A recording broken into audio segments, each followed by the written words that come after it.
Saudara-saudara, dalam bagian terakhir cyber pedagogy ini saya ingin sharing. Seandainya ada di antara Anda ingin menekuni lebih lanjut mengenai hal ini, kemana harus belajar? Yang pertama saya sarankan adalah menjadi anggota dari AECT atau Association for Educational Communication and Technology. Biasanya mereka yang bergerak di bidang teknologi pendidikan menjadi bagian dari asosiasi ini. Di situ AECT memperkenalkan sejumlah standar yang terkait dengan IT dalam dunia pendidikan. Misalnya standar pertama terkait dengan yang namanya content knowledge. Bagaimana konten itu diciptakan, dipergunakan, dievaluasi, dikelola, dan lain sebagainya. Kemudian ada standar 2 juga di AECT, yaitu content pedagogy. Sama berhubungan dengan creating, using, assessing, evaluating, managing, ya, dan ethics. Kenapa?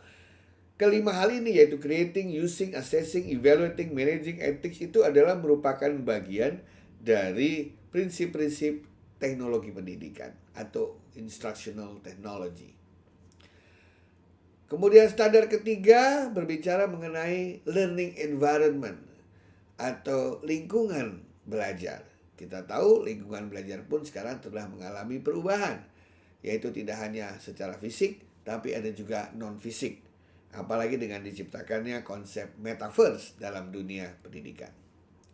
Kemudian standar yang keempat, mereka berbicara mengenai professional knowledge and skills.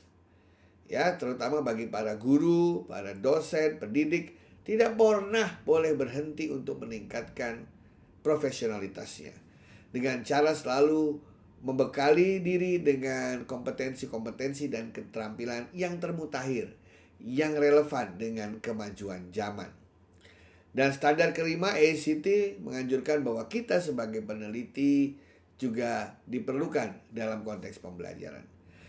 Ya, karena kita tidak hanya mengajar saja, kita tidak hanya memfasilitasi saja, tapi ada baiknya juga kita senang meneliti.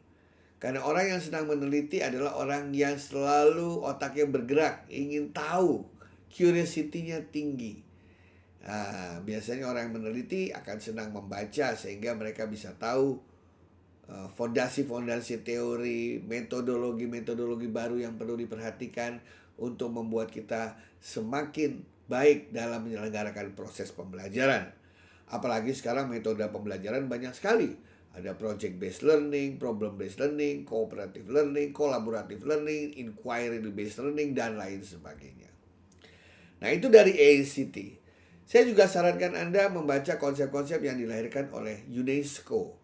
UNESCO banyak sekali mengeluarkan buku-buku bersifat terbuka, gratis tentu saja, yang sudah melakukan penelitian di bidang IT untuk pendidikan semenjak puluhan tahun sebelumnya.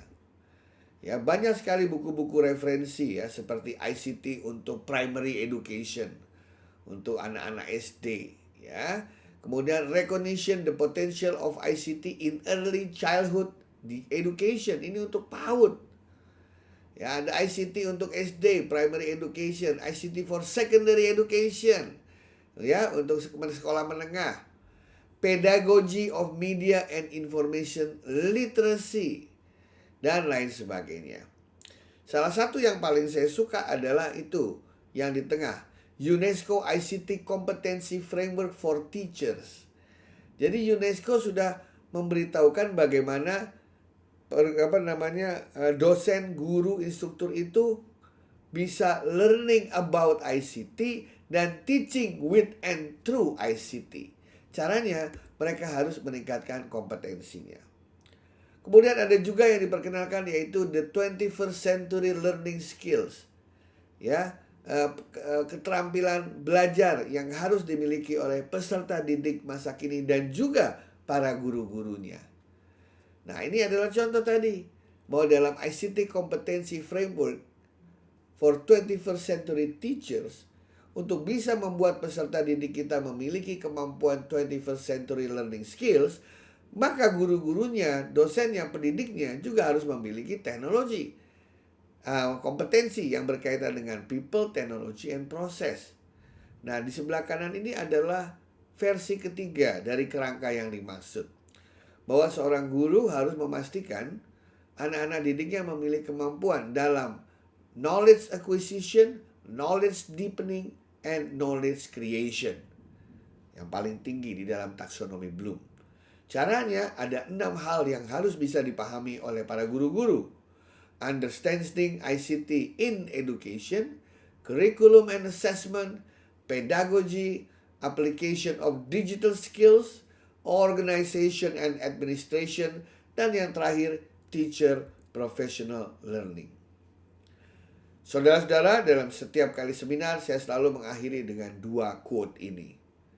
Jangan khawatir, peran guru tidak akan pernah bisa digantikan oleh teknologi. Karena guru memberikan inspirasi, aspirasi, dan motivasi.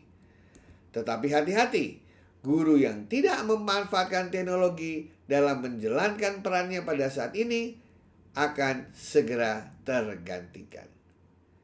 Demikian saudara-saudara sekalian mengenai cyber pedagogy, pengantarnya mudah-mudahan bermanfaat bagi Anda semua. Terima kasih.